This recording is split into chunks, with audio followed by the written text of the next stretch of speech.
Sene nahoze ukikugezaho nk'uko bisanzwe. Uyu munsi rero ngiye kukuganirira ku mico yawe bitewe n'igihe wavukiye. Ntujye kure naho mu kanya.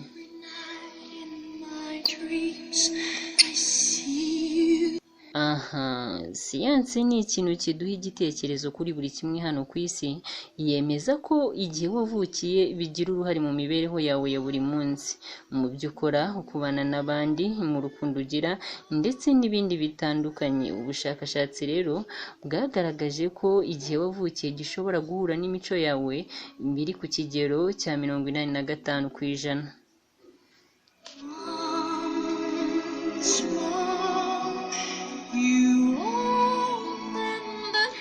Reka ngaruke kuri wowe wavutse mu kwezi kwa mbere. Uri umuntu wifitemo kuyobora, ukunda kwigenga, wumva ko buri kimwe wagikora nta bufasha ukeneye. Uratekereza cyane kandi uri umuntu ukunda guhanga udushya, ukunda gukurikiza amategeko kandi wita cyane ku bintu by'umuco. Ukunda gutuza, ntukunda ko buri kimwe cyawe kijya hanze. Ukunda umuntu ugutera imbaraga kandi witondera buri kimwe, uzi kubana n'abandi kandi ku rundi ruhande ugira amahane, ariko mu rukundo uri umuhungu wikundira abakobwa badashamadutse cyane. Niba uri umukobwa kandi ukunda abasore batuje, wishimira kuba hamwe n'abantu wishimiye, ugira kwizigama, ntacyo ushobora gukora utagiteguye. Wowe wavutse mu kwezi kwa kabiri Gashyantare, uri umuntu ugira urukundo, nicyo kintu ushyira imbere cyane, ugira impuhwe cyane kandi ntukunda kubona umuntu arengana. Uri umuntu ugira intego zikomeye, izo ntego utazigezeho urababara bikomeye ndetse ukanabyicuza cyane. Uri umuntu w'umubyeyi mwiza cyane, uri umuhanga cyane, guhindura ibitekerezo by'abantu mudahuje igitsina birakorohera. Rimwe na rimwe uratuza cyane, ubundi ushobora kugaragara wishimye, mu kandi kanya ukaba wagaragara ubabaye. Uvugisha ukuri kandi uri inshuti yo kwizerwa. Uhora ukeye cyane, ugira intego mu buzima, uri umuntu uharanira uburenganzira bwawe, uri indwanyi cyane, ntiwemera ko uburenganzira bwawe bwahonyorwa. Reka ngaruke kuri wowe wavutse mu kwezi kwa gatatu ariko bita Werurwe. Uri umunyamahirwe mu buzima, ushobora gukora ikintu wikinira kikakubera igitangaza. Uri umuntu ushobora kubona amafaranga menshi ariko nanone akagenda byihuse kuko utari umunyabugugu. Uri umuntu ukurura abo mudahuje igitsina kandi urakundwa cyane. Ntukunda kuvuga ikintu cyawe cyose, keretse iyo umuntu mwisanzuyeho nibwo muganira ibyawe. Igitangaje kuri wowe, iyo udatuje urasaragurika cyane. Uri umuntu ugira ibanga, kuribika urabishobora cyane. Ugira amarangamutima cyane, uzi kumva no kubara inkuru kandi uba inshuti nziza cyane. Wowe wavutse muri uku kwezi kwa gatatu, ushobora gukunda umuntu mu ibanga ntabimenye. Ukunda kugira inzozi z'ahazaza, ukunda gutembera no kubona ibishyashya cyane. Ukunda kwitangira abo ukunda, kugusaba ubufasha ntubutange, nta kuba utagize pe. Ukunda kwitabwaho cyane ndetse ukunda kwitondera guhitamo uwo mukundana. Iyo umuntu aguhemukiye biragoye kumwibagirwa. Reka ngaruke kuri we wavutse mu kwezi kwa kane ariko bita Mata. Uri umuntu utuje, ukora ibintu byawe ku murongo. Rimwe na rimwe ugira amahane, ukunda abantu bagira gahunda, ntukunda umuntu uvuga ko ari gukora ikintu bikarangira atagikoze. Uri umuntu uhanga udushya cyane, icyo ukoze ugikora neza ibirenze ibyari byitezwe. Ugira isuku cyane, imico yawe ni myiza, ituma ukikizwa n'inshuti ndetse n'abantu bagukunda. Aho uri harasusuruka, uwabura bagasuhererwa. Kubera amahane ugira, iyo utitonze ushobora kubona abantu batinya kukwegera. Ugira amarangamutima cyane, uzi gufata umwanzuro kandi wubahiriza gahunda, ntupfa kubeshya kandi uri umuhanga pe, ntabwo bugira kandi uri umujyanama mwiza. Reka ngaruke ku muntu wavutse mu kwezi kwa gatanu ariko Gicurasi. Wowe wavutse muri uku kwezi kwa gatanu, uhitamo icyo gukora bitewe n'icyo wifuza kuko muri wowe uba wifitemo impano nyinshi. Ushobora kuvamo umuhanzi mwiza, umukinnyi wa filime, umwanditsi w'ibitabo n'ibindi bitandukanye bisaba kuba ufite impano. Urubaha cyane kandi wanga akarengane. Iyo utihaye akanya ngo wiyiteho ushobora kubabara cyane kubera ibitekerezo byinshi biba bikurimo.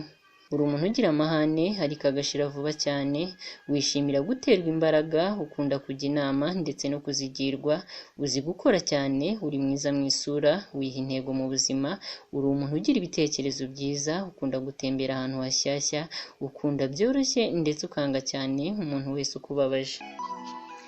Umuntu rero wavutse muri uku kwezi kwa gatandatu ariko bita Kamena, uri umuntu ukunda cyane, urafuha ariko uzi gutwara neza urukundo. Ntujye wibagirwa ibyahise, ibyo birakubabaza cyane mu buzima. Uri umuntu ugira umutima mwiza, gusa ntiwishimira amagambo mabi yakuvuzweho.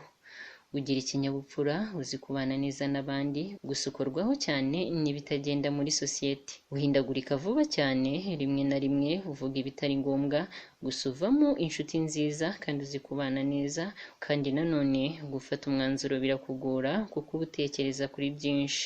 Ntukunda kugaragaza ibyiyumviro byawe, urambirwa vuba cyane, kwihangana kwawe ni guke, gutegereza birakugora. Ubabara bikomeye cyane kuko iyo ubabajwe urabigumana. Ukunda gukora ibintu bishya ariko ukabyimurira undi munsi, nta mpamvu runaka ihari ishobora kuba yatuma ubyimurira undi munsi.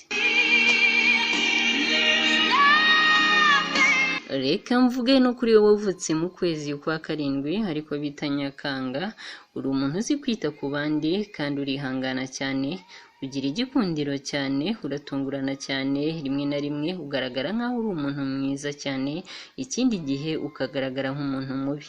Uyoborwa n'amarangamutima yawe, iyo umuntu wakunze agusabye ikintu uragikora icyo cyaba gisaba cyose. Ntawe wanga ariko nta n'uwo ugira inshuti ubona ntacyo azakumarira.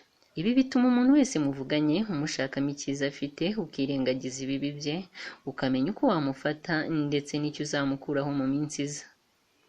Uri umuntu usekeje ariko ugira ibanga, uratuje, uri umunyakuri, uzi guhitamo inshuti, ugira utuntu tw'uducenga umuntu ntiyapfa kugusobanukirwa.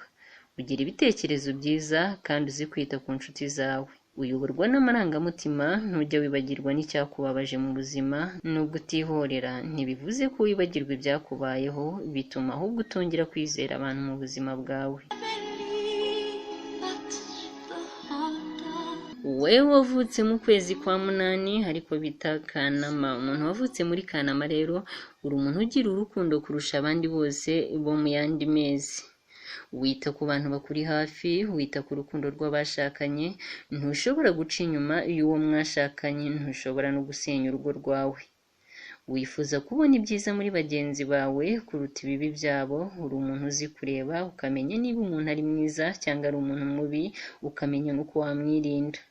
Uri umuhanga cyane, wiga ibintu mu buryo bworoshye kandi utera imbaraga bagenzi bawe, ugira ibyiyumviro byiza kandi ugira igikundiro cyinshi. Ntabwo bugira ukuri ariko uranikunda cyane, buri kimwe kirimo inyungu zawe ugishyira imbere.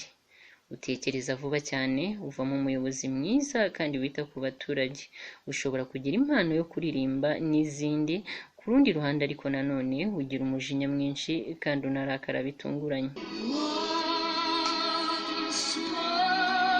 Reka nivugire ku bantu bavutse mu kwezi kwa cyenda Nzeri, niba waravutse rero muri Nzeri, ugira ubwenge cyane kandi uzi gukunda. Ikibazo cyawe iyo wiyemeje kugera ku kintu ntukigereho, ibi bituma wirenganya cyane.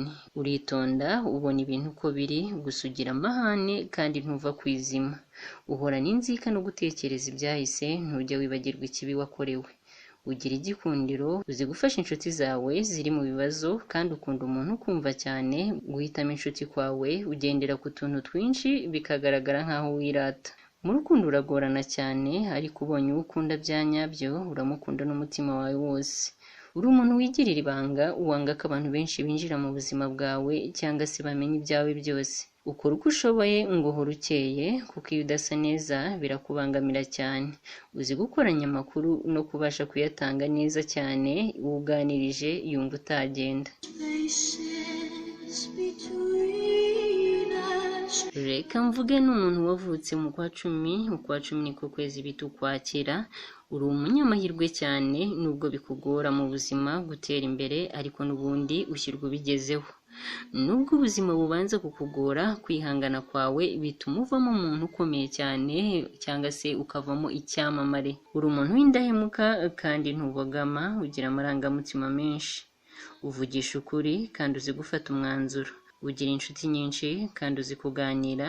Iyo uri umukobwa ukurura abagabo cyane ariko wanga abavuga ku ntege zawe, ibi bituma utisanzura. Biragoye ko wafuha cyangwa se ukababara, ariko ibi iyo bibaye biba ku rwego rwo hejuru cyane. Reka ngaruke kuri wowe wavutse mu kwezi kwa 11 ariko bita Ugushyingo. Wowe wavutse rero mu kwezi k'Ugushyingo nta matiku kugira, ubuzima ubutwara uko bumeze, uharanira iterambere cyane, icyo bisaba cyose uragikora kugira ngo urigereho. Mu bintu bikubabaza cyane harimo no kuba uba udafite amafaranga, iki kintu kigukoraho cyane. Iki kintu rero kinatuma abasore bakwibazaho byinshi. Buri kimwe cyose ukora uharanira kukinyuza mu nzira nyayo cyangwa se inzira y'ukuri. Ukora buri kimwe mu rukundo, by'umwihariko icyerekeye amafaranga, kandi wumva ko buri kimwe ushaka gukora cyose cyaba uko ucyifuza. Uri umuntu uyoborwa n'ibibonetse byose, rimwe na rimwe byanagutesha amahirwe wari ubonye ukayajugunya kandi yari ay'umumaro kuri wowe. Ugira ibitekerezo byinshi, intego aba ari ugutera imbere, wifuza kuba umukire mu buzima buza, uri umuntu ugira amahane atunguranye, bigatuma utanabasha kugira ikibazo ukemura. Uri umuntu ukunda kwita ku muryango wawe, ariko nanone hagize ikibazo gito kibamo ushobora no kwibagirwa. Reka nivugire ku muntu wavutse mu kwezi kwa 12 ariko kwezi bita Ukuboza. We wavutse rero muri uku kwezi k'Ukuboza, ukunda gukora cyane kandi ukunda kuba wakigumanira n'inshuti zawe cyangwa se abantu wiyumvamo. Uri umunyamahirwe ndetse ukunda gukira bitunguranye. Uri umuntu wiyoberekanya kuko buri wese aba afite uko akuzi bitandukanye n'undi. Uri umwizerwa kandi uzi kurwanira ibyo ukunda. Uzi gukunda kandi ugira ukuri kandi ukunda kugaragarizwa urukundo. Ntukunda umuntu utakwitayeho kandi ntukunda kuba uri wenyine. Ibi bituma rero utekereza byinshi. Wanga amategeko utumva neza, bituma ubura kwihangana. Uri umuntu ukora ibintu bibujijwe kandi ubizi neza ko bitemewe. Kubera ubwenge bwinshi no gukora cyane, ahazaza hawe hakunze kuba heza kuko utajya ucika intege mu buzima. Reka ngushimire rero wowe wakurikiranye kino kiganiro.